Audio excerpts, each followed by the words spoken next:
बच्चों आज हम करने वाले हैं हमारा एक इम्पोर्टेंट टॉपिक जिसका नाम है protective action of lyophilic colloids. In real इसके अंदर जो थ्योरी मिलेगी आपको वो क्या है, अब तक प्रूफ नहीं हुई है, उसको अब तक सच नहीं माना गया है। लेकिन यहीं पर जसिग मोंटी, जैसा कि मैंने आपको पहले भी बताया था इन साइंटिस्ट के बारे में जिन्होंने क्या किया था, अल्ट्रा माइक्रोस्कोप का फॉर्मेशन किया था। अल्ट्रा माइक्रोस्कोप जिन्होंने बनाया था टिंडल इफेक्ट का यूज करके। तो जसिग मोंटी ने यहीं पर क्या किया, एक और जो है नंबर हमें दिया, एक और इम्पोर्टेंट पॉइंट दिया जिसको हम क्या कहते हैं, गोल्ड नंबर कहते हैं। तो इन रियल तो पूरे इस पॉइंट के अंदर गोल्ड नंबर जो है वो सबसे ज़्यादा इम्पोर्टेंट है, क्योंकि इसकी डेफिनेशन काफ़ी बार जो है वो पूछी जा चुकी है और आगे भी पूछी जा सकती है। तो चलिए हम स्टार्ट करते हैं। जो हमारा पॉइंट टॉपिक है जो क्या है, protective action of lyophilic colloids.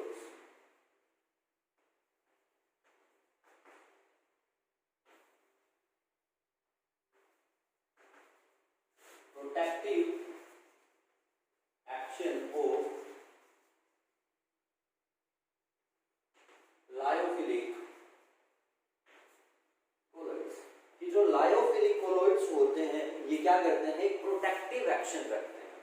अब ये क्या है, पूरा का पूरा सिस्टम आप ध्यान से समझो, थ्योरेटिकल पोर्शन है, इजीली समझ आ जाएगा आपको। हमने देखा कि जो लायोफोबिक क्या होते हैं, कोलॉइड्स होते हैं। हम किनकी बारे बात कर रहे हैं, लायो, आप थ्योरी बुक से ही नोट करना, कंप्लीट नहीं, उनमें से जो मेन पॉइंट मैं बताऊंगा आपको। लायोफोबिक जो कोलॉइड्स होते हैं, जैसे कि आपके पास क्या है, गोल्ड है, सिल्वर है, प्लैटिनम है, ये कुछ ऐसे मेटल्स हैं जो क्या करते हैं, लायोफोबिक कोलॉइड्स का फॉर्मेशन करते हैं। अब ये क्या होते हैं, साइज में आपको थोड़े से बड़े मिलते हैं, वो साथ में क्या होते हैं, अनस्टेबल, और इसी अनस्टेबिलिटी के कारण वो पार्टिकल्स क्या होते हैं, एग्रीगेशन करना शुरू कर देते हैं। तो अब हमने क्या देखा कि अगर हम क्या करें, इसमें स्मॉल अमाउंट हो, अगर हम क्या करते हैं, small amount of lyophilic colloid, जैसे कि हम जानते हैं लायोफिलिक कोलॉइड्स के बारे में, तो वो क्या थे, जैसे कि गम या फिर हम सोप्स के सॉल्यूशंस को अगर क्या कर देते हैं, ऐड कर देते हैं, क्योंकि सोप और गम, जिलेटिन, अगर ये प्रोटीन, ये सारे के सारे क्या थे, लायोफिलिक कोलॉइड्स हैं। तो अब क्या बोला मैंने कि जो लायोफोबिक कोलॉइड्स हैं वो क्या होते हैं, अनस्टेबल होते हैं, जिसके कारण वो एग्रीगेशन कर देते हैं, वो अनस्टेबिलिटी के कारण क्या होते हैं, सेटल डाउन हो जाते हैं। अब वो क्या रहा, कोलॉइडल सॉल्यूशन तो नहीं रहा, लेकिन आपने क्या किया, उसमें स्मॉल अमाउंट ऑफ किसका ऐड कर दिया, किसी सोप का या फिर अगर का या गम और जिलेटिन का, दैट मींस कि लायोफिलिक कोलॉइड आपने क्या किया है, उसमें ऐड किया। अब लायोफिलिक कोलॉइड का नेचर तो हम जानते हैं, वो क्या होते हैं कि वो वाटर की तरफ अट्रैक्ट होते हैं, और वो जो हमारे पास क्या थे, लायोफोबिक कोलॉइड थे, वो क्या होते हैं, लायोफोबिक कोलॉइड जो है वो क्या है, अनस्टेबल है, और वो वाटर से क्या होते हैं, रिपेल होते हैं। वाटर से रिपेल होते हैं, लेकिन एक मॉलिक्यूल दूसरे मॉलिक्यूल के पास तो आ सकता है, इसलिए वो क्या करते हैं, बड़े साइज के सस्पेंशंस के या फिर अनस्टेबल कोलॉइड्स का क्या कर देते हैं, फॉर्मेशन कर देते हैं। तो क्या होगा अगर आप क्या करते हो, उसमें लायोफिलिक कोलॉइड ऐड कर देते हो। इन रियल क्या होता है कि ये जो लायोफिलिक कोलॉइड होता है, ये क्या करता है, लायोफोबिक कोलॉइड्स को चारों तरफ से क्या कर देता है, कुछ इस प्रकार से घेर लेता है। इसका मतलब वो क्या कर रहा है, लायोफोबिक कोलॉइड को कवर कर रहा है, किससे, लायोफिलिक पार्ट से। अब बाहर एक और क्या है, लायोफोबिक पार्ट है, उसको भी क्या कर रखा है, कवर कर रखा है लायोफिलिक में। तो ये दोनों एक दूसरे के क्या आएंगे, पास में तो नहीं आ सकेंगे, एग्रीगेशन नहीं कर सकेंगे। इसका मतलब कि वो उनको क्या कर रहा है, प्रोटेक्ट कर रहा है। कौन, लायोफिलिक कोलॉइड्स। किसको प्रोटेक्ट कर रहा है, लायोफोबिक कोलॉइड से। और किससे प्रोटेक्ट कर रहा है, कोगुलेशन से। समझ में आई बात है। और इसी को कहा जाता है protective action of lyophilic colloid for lyophobic colloids. कि लायोफोबिक कोलॉइड्स क्या कर देते हैं, कोगुलेशन कर देते हैं।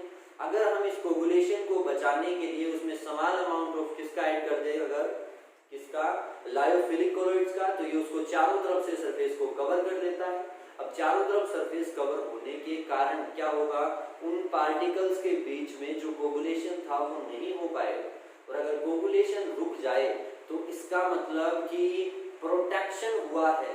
किसका प्रोटेक्शन हुआ है, लायोफोबिक कोलॉइड के कोगुलेशन का प्रोटेक्शन हुआ है। किसके किसके कारण हुआ है? लायोफिलिक कोलॉइड्स के कारण। Is that clear? तो लायोफिलिक कोलॉइड्स क्या करते हैं? एक प्रोटेक्टिव एक्शन रखते हैं कि वो क्या करते हैं? लायोफोबिक कोलॉइड्स को कोगुलेट होने से, एग्रीगेट होने से क्या कर सकते हैं? बचा सकते हैं। हालांकि ये थ्योरी जो मैंने बताया कि कंप्लीटली फुली करेक्ट आपको नहीं मिलती, थोड़ा सा इसमें क्या है इशू है, इसलिए अब तक तो हम इसको मानते नहीं है कि प्रोटेक्टिव एक्शन ऐसा भी होता है कि नहीं। लेकिन यहाँ से एक साइंटिस्ट जैसे कि जेसिक मोंटी मैंने बताया, उन्होंने क्या किया? एक गोल्ड नंबर का डेफिनेशन दिया और वो इन रियल किसके लिए किया गया था? गोल्ड सोल्स के लिए। अब गोल्ड नंबर क्या होता है? हमें पता है कि हमें स्मॉल अमाउंट ऑफ किसका ऐड करना होता है? लायोफिलिक कोलॉइड का। तो गोल्ड, जेसिक मोंटी ने क्या बोला कि गोल्ड नंबर क्या है? आपके पास क्या है? एक red gold sol, red gold sol है, मतलब गोल्ड का सॉल्यूशन है, कोलॉइडल सॉल्यूशन। अब गोल्ड के पार्टिकल लायोफोबिक नेचर होने के कारण, मेटल के होने के कारण, मैं आपको बता रहा था किसके बारे में? गोल्ड नंबर के बारे में। तो गोल्ड नंबर क्या होता है? तो मिनिमम अमाउंट ऑफ किसी इलेक्ट्रोलाइट, सॉरी किसी लायोफिलिक कोलॉइड। ये पूरा ध्यान से देखो क्या था। जेसिक मोंटी ने क्या किया? गोल्ड नंबर के बारे में हमें बताया और किसका सॉल्यूशन दिया था? गोल्ड का। और क्या कहा कि मान लीजिए आपके पास क्या था? एक red gold sol. Red gold sol का मतलब क्या है? रेड कलर का गोल्ड का सॉल्यूशन। अब मैं ये पहले ही बता चुका हूँ कि कलर क्या होता है? डिपेंड करता है कि कितने वहां पे पार्टिकल्स हैं, कितने बड़े साइज का पार्टिकल है, कितना लाइट वहां से क्या होगा? रिफ्लेक्टेड होगा। वो मैंने बताया कि ब्लू कलर में चेंज होते जाते हैं, जैसे जैसे ब्लू से रेड की तरफ, गोल्ड की तरफ चले जाते हैं। जब वो क्या होता है आपके पास पार्टिकल्स बहुत ज्यादा होते हैं उसके अंदर, स्मॉल कंसंट्रेशन पे वो क्या करते हैं? रेड होते हैं। तो रेड गोल्ड सॉल्यूशन है आपके पास, सोल है, और वो भी कितना है? 10 ml है। और ये भी कब बनेगा? जब परसेंटेज कितना होगा आपके पास गोल्ड का? 0.053 से लेकर के 58 के बीच में क्या हो? परसेंट यूज किया गया। ध्यान दो, आपके पास गोल्ड का एक सॉल्यूशन है और गोल्ड तो क्या है? ये रहा। और इसका तो क्या है? ये लायोफोबिक कोलॉइड है, इसका मतलब 100% इसका क्या होगा? वहां पे कोगुलेशन होगा। अब कोगुलेशन को रोकने के लिए आपने क्या किया? इसके अंदर लायोफिलिक कोलॉइड ऐड किया। लायोफिलिक कोलॉइड मुझे नहीं पता कितना ऐड किया, लेकिन स्मॉल अमाउंट है, 10 ml है, तो मैंने मिलीग्राम में उसको ऐड किया। और साथ में जो कोगुलेशन करा रहा था वो क्या था? इलेक्ट्रोलाइट था। और वो इलेक्ट्रोलाइट कितना है आपके पास? 1 ml इलेक्ट्रोलाइट है सोडियम क्लोराइड का, और वो भी कितने परसेंट? 10% सोडियम क्लोराइड या सोडियम हाइड्रोक्साइड आपके पास है। तो ध्यान दो क्या है कि आपके पास गोल्ड का एक सोल है। अब गोल्ड के पार्टिकल्स को क्या करते हैं? कोगुलेशन करेंगे। अब इलेक्ट्रोलाइट अगर उसमें है तो इलेक्ट्रोलाइट के कारण तो और ज्यादा क्या होगा? कोगुलेशन होगा। अब उस कोगुलेशन को रोकने के लिए आप कितना अमाउंट ऑफ क्या करते हो? लायोफिलिक कोलॉइड उसमें ऐड करते हो, उसे क्या कहा जाता है? गोल्ड नंबर कहा जाता है। तो गोल्ड नंबर क्या है?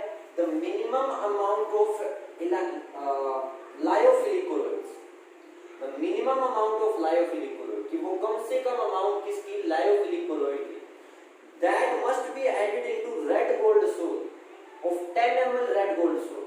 जो हमें क्या करनी है?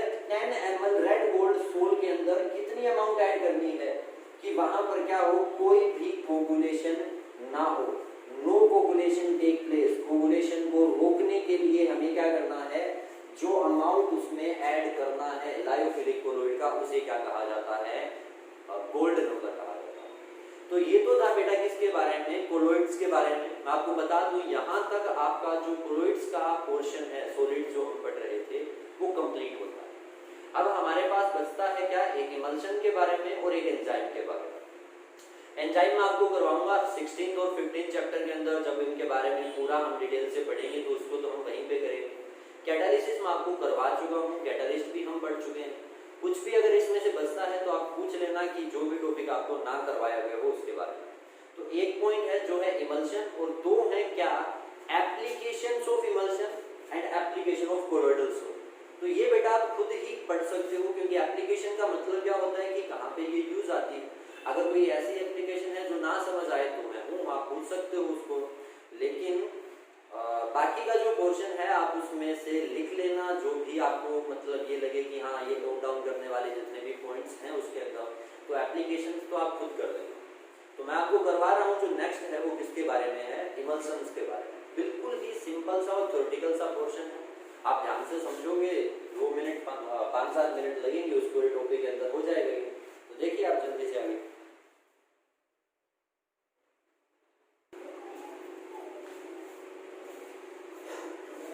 तो बेटा नेक्स्ट जो हम करने वाले थे वो किसके बारे में था, इमल्शंस के बारे में। कि इमल्शंस क्या होते हैं और इमल्शंस मतलब कि इनकी प्रॉपर्टीज क्या हैं, टाइप्स इसके कितने होते हैं। वैसे तो हम कर चुके हैं जब हमने स्टार्टिंग में टेबल की थी कि अगर आपके पास डिस्पर्सन फेज भी अगर क्या होता है लिक्विड होता है और डिस्पर्सन मीडियम भी अगर क्या होता है लिक्विड होता है, तो किसका फॉर्मेशन होता है, इमल्शन का। If both dispersion phase and dispersion medium are liquid, तो इस प्रकार के मिक्सचर जो सोल्स बनते हैं उनको क्या कहा जाता है, हम उनको बोलते हैं emulsion. Is that clear? Emulsion क्या होता है। अब इमल्सन को प्रिपेयर हम कैसे करते हैं, तो बेटा इमल्सन को प्रिपेयर करने के लिए भी हम क्या करते हैं, 2 लिक्विड लेते हैं और उन दोनों लिक्विड्स को एक दूसरे में क्या कर देते हैं, मिक्स कर देते हैं और एक स्पेशल टाइप की कोलोइडल मील का यूज करके जिसे कहा जाता है होमोजेना। होमोजेना क्या होता है, जो पार्टिकल्स को बिल्कुल इक्वली क्या कर देता है, मिक्स कर देता है। अब क्या थे इमल्शन, जो दोनों क्या होते हैं लिक्विड से मिलकर के बनते हैं। प्रिपेयर इनको कैसे किया जाता है, किसी कोलोइडल मील में अगर आप क्या करते हो, दोनों लिक्विड्स को मिक्स करते हो या फिर मिलाते हो, शेक करते हो, उलट पुलट करते हो, तो इससे वो क्या बन जाते हैं, इमल्शंस बन जाते हैं। अब इमल्शंस के को बनाने के लिए जिसका हम यूज करते हैं, जिस कोलोइडल मील का हम यूज करते हैं, वो क्या होती है, होमोजेना। अब एक बात याद रखना कि अगर आपने दोनों ही क्या ऐड किए हैं, लिक्विड्स ऐड किए, तो 100% उसके जो स्टेबिलिटी की बात करें तो वो क्या होगा, स्टेबल नहीं होगा। वो क्या मिलता है आपको, अनस्टेबल मिलता है।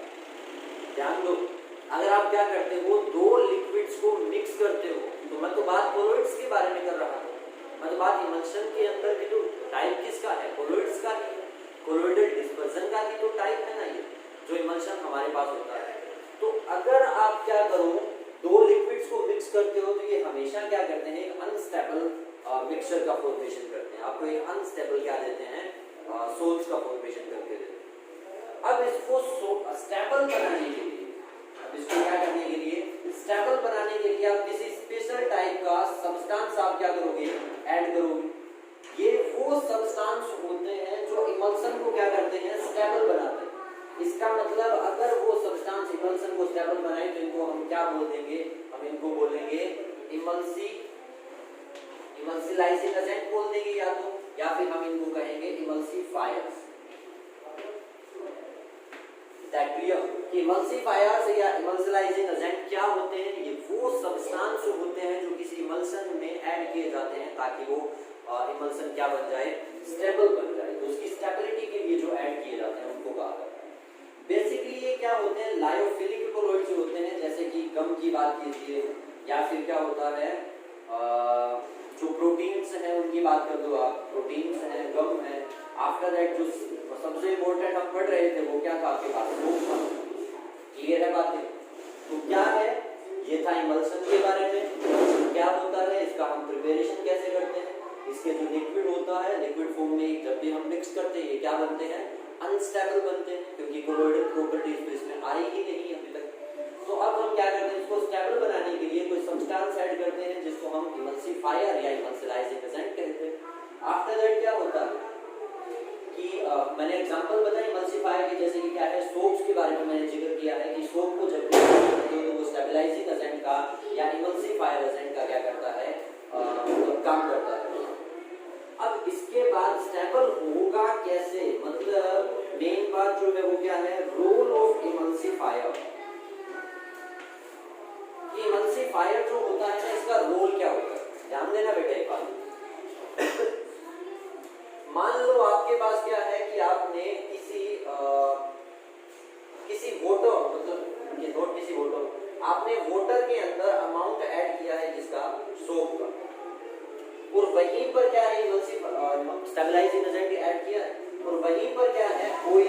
था, जैसे कि हम क्लींजिंग एक्शन में पढ़ चुके हैं, सेम बात है। अब क्या होता है कि आप चाहते हो कि ऑयल और पानी जो क्या होते हैं रियल तो मिक्स नहीं होते, लेकिन आप उन दोनों का क्या करना चाहते हो, एक इमल्सन बनाना चाहते हो, दोनों को डिसोल्व करना चाहते हो, मिक्सचर बनाना चाहते हो एक दूसरे का। अब ऐसा पॉसिबल तो नहीं है। क्यों पॉसिबल नहीं? क्योंकि ऑयल ड्रॉपलेट क्या होता है नॉन पोलर, और वाटर क्या होता है पोलर, तो ये एक दूसरे में कंप्लीटली मिक्स नहीं होते। तो अब आपने उसमें अमाउंट ऑफ किसका ऐड कर दिया, सोप। और जब आप क्या करते हो उसमें सोप को ऐड करते हो, तो हमें पता है कि सोप में भी क्या होता है नॉन पोलर एंड पोलर दो पार्ट होते हैं। और ये नॉन पोलर पार्ट जो होता है वो क्या करेगा, पोलर और नॉन पोलर तो जानते हो ना क्या होता है, क्योंकि जैसे कि हमने एग्जांपल किए थे सोडियम स्टीरेट और सोडियम पैल्मिटेट के, क्या था RCO नेगेटिव और क्या था आपके पास Na पॉजिटिव पार्ट।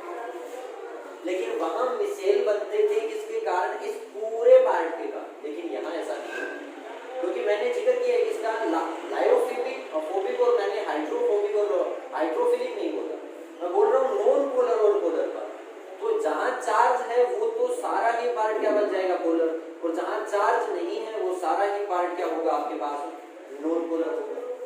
इसका मतलब ऑयल के चारों ओर क्या मिलेगा आपको, जो नॉन पोलर पार्ट है उसका एग्रीगेशन मिलेगा। वो क्या होगा उस ऑयल ड्रॉपलेट के चारों ओर कुछ इस प्रकार से मिल जाएगा। क्लियर है बात ये? अच्छा, इसके बाद क्या है, इसके साथ लगा हुआ था CO नेगेटिव और साथ में क्या पड़ा है आपके पास Na पॉजिटिव, और बाहर क्या पड़ा है पानी। ये किसकी ड्रॉपलेट है, ऑयल की।